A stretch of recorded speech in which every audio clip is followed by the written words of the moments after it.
Welcome to the deep dive. Today, we are tackling a truth that hits every ambitious professional right where it hurts. Mm. That feeling of just being completely swamped.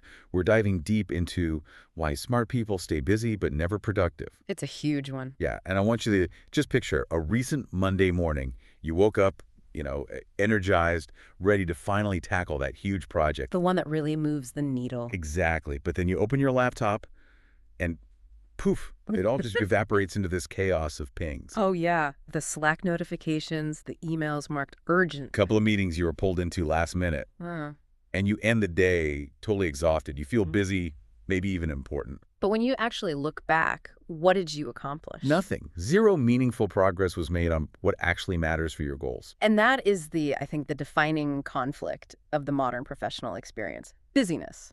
It's the default setting. Right. But productivity, real focused progress, that's an intentional choice. We're caught in a system that rewards responsiveness over results.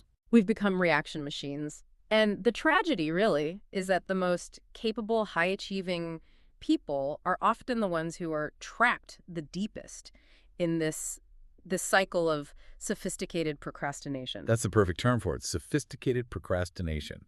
We're doing all this complex, high-speed work, but we're basically just avoiding the deep stuff. Yeah, the difficult work that requires actual concentration. The workplace tricks our brains into confusing the loudest task with the most important one. So how do we break out? Well, to break out of that trap, we're going back almost 70 years.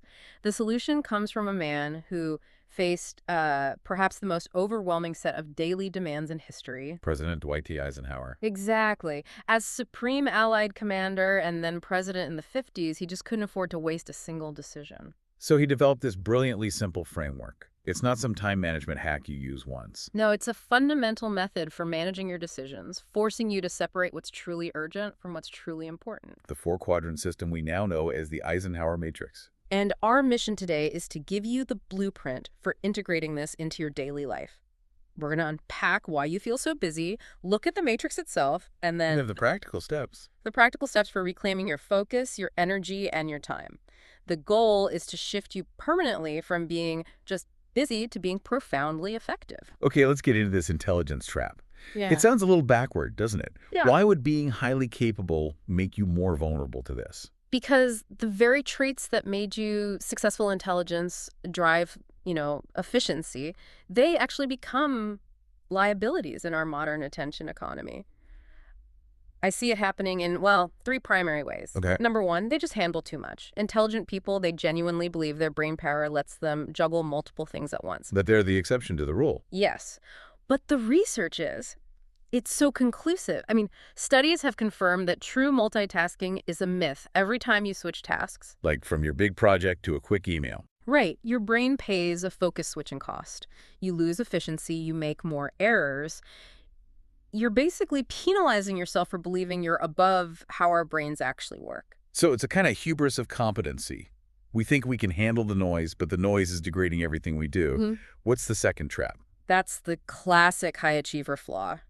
Perfectionism. The drive to perfect every single thing means you spend, say, 2 hours polishing an email reply that really only needed 20 minutes to be effective. So you're making small things perfect instead of making big things happen. Exactly. And the third one is more of a social trap. This is where you become the office magnet for everyone else's problems. The go-to person. Absolutely. You get requests from every colleague, every manager, because they know you'll get it done well and fast. Yeah. And that feels good. It validates you. But you end up drowning. You're drowning in other people's priorities. I think of Marissa, a marketing director I worked with. 70-hour weeks, instant replies to everything. She was a hero to her team. But her own projects. Always on the back burner for their fires. She was busy, but completely ineffective for her own goals. It was a classic hamster wheel. And that really highlights the cultural pressure, right? The busy badge of honor, social media, corporate culture. It all rewards the appearance of being constantly occupied. And technology just amplifies it. Tools like Slack create these productivity traps.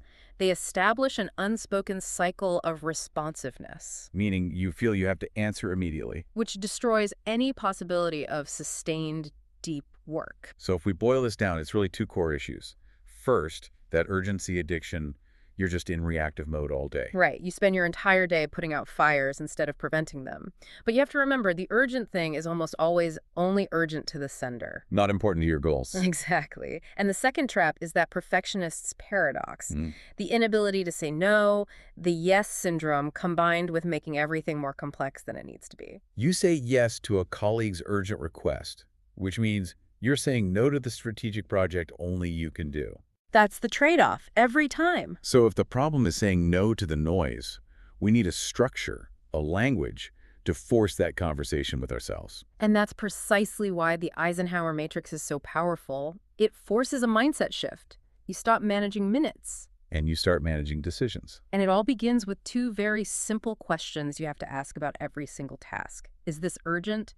And is this important? Those two questions create the 4 quadrants. So let's start with quadrant 1, the top left box. We call it the fire department. Yes. Q1 is tasks that are both urgent and important. Pure crisis A management. system crash, a major client threat, a tax deadline. The action for Q1 is simple. Do it now. This stuff is unavoidable. But you can't live there. No, if you Yeah. live there, you're stressed, reactive, and heading for burnout. Constant Q1 living isn't a sign of hard work. It's a sign of a massive failure in Q2 planning. Which brings us to quadrant 2, top right, the success zone. This is where the magic happens, right? Important, but not urgent. This is the most powerful and yet the most ignored quadrant. Why? Because it doesn't scream at you. It doesn't scream. It offers delayed gratification. This is your strategic planning, building new systems, exercise, learning new skills, deep relationship building. This is the work that prevents future crises. And you said high achievers spend, what, 65 to 80% of their time here? They do. They protect this time. But wait, let me just play devil's advocate for a second. Yeah. If Q2 is so important, why did someone like Eisenhower even bother with it? I mean, with literal battles to fight, isn't focusing on long-term strategy just fluff? That's the key distinction. Q2 isn't passive. It's a defense mechanism against chaos. If you use Q2 time to create a redundancy backup system, you prevent the Q1 system crash. If you use Q2 time for strategic planning, you anticipate market changes and prevent the Q1 client threat. Yeah. It's proactive preparation. Can you give an example? Sure. Again, an executive who was always buried. She started blocking 2 hours every Monday morning for Q2 strategic planning, treated it like a mandatory meeting. Within 3 months, her Q1 emergencies dropped by more than half. Because she was getting ahead of the problems. That consistency is the absolute key. It's about managing prevention, not just response. Okay, so that's the shift. Let's move to quadrant 3, bottom left, the deception zone.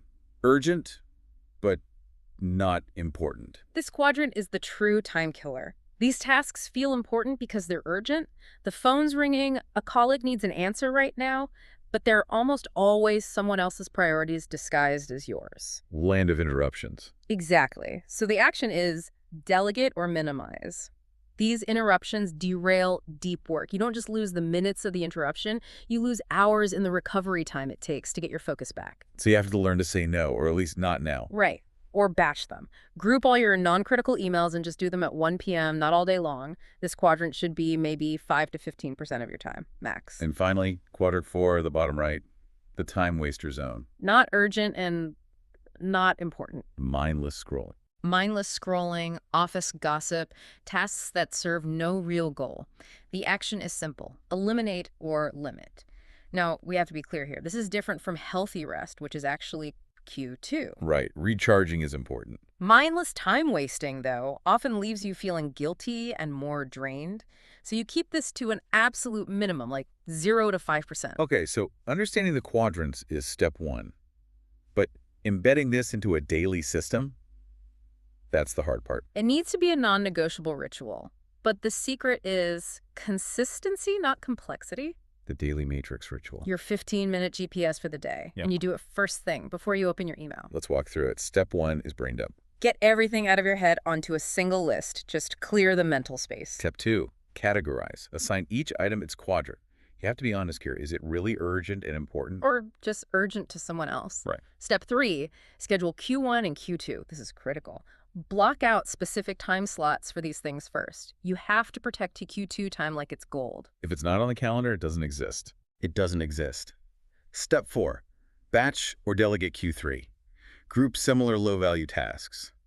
Or use the 80% rule. If someone else can do it 80% as well as you, just delegate it. And fifth, eliminate or limit Q4. Just delete it from the list. Be ruthless. And you mentioned a weekly review, too. Yes, a 30-minute weekly review to look for patterns. Why do Q1 crises keep happening on Fridays? Okay, let's schedule Q2 prevention work for that on Monday. You get ahead of it. This is where it gets really interesting, I think, the advanced integration. Because just knowing the matrix isn't enough. You have to enforce it. And the best way to do that is by combining it with time blocking. So you don't just list strategic planning Q2. No, you schedule it 9 a.m. to 11 a.m. strategic planning. And you treat that block like a non-negotiable meeting with your future success. You cannot skip it. And if you struggle to focus during those blocks, you can layer in something like the Pomodoro technique. Exactly, those 25-minute focused bursts. It gives you structure for that deep Q1 or Q2 work. And we should reemphasize delegation. It's not just offloading work. It's maximizing your focus. Your focus is the bottleneck, not your time. If a Q3 task can be done 80% as well by someone else, Let them do it. let them do it. So finally, because Q2 doesn't scream for attention, it has to be protected. You call it building a Q2 fortress. That's what it is. It means creating clear boundaries. Establishing deep work hours, say 9 to 11 a.m., and telling your team you are unavailable, turning off notifications. The compound effect of these small, consistent Q2 investments it's massive. Life isn't perfect, right? The matrix has to be flexible. Of course. In a genuine crisis, Q1 might dominate maybe 60% of your focus. That's fine for a short period. But you must still protect a small amount of Q2 time to keep things from getting worse. And maybe match your high energy times to your Q2 work. Always. Use your best energy on your most important work. This whole framework, it really is a fundamental shift from being reactive to being intentional. It is. You stop asking, how can I fit more in? And you start asking, what can I eliminate to make space for what truly matters? It's decision management. It forces you to confront what your priorities really are. And that transformation, it really starts with that daily, consistent practice. An imperfect 15-minute review is so much better than no system at all. Infinitely better. Don't let perfectionism stop you from starting. And what's so fascinating is the ripple effect. When you commit to your Q2 and start saying no to Q3 requests, you lead by example. Your focus forces others around you to plan better. You actually influence the entire culture. You become the definition of effective. Right. So you now have the blueprint to transform your task list into a clear action plan. Yeah. But the real power of the matrix, I think, is its ability to be a constant reality check. If you commit to prioritizing that sacred Q2 time every day for the next 90 days and really give up the need to just feel busy, what long-term important goal, something that felt impossible just a month ago, will you finally choose to build?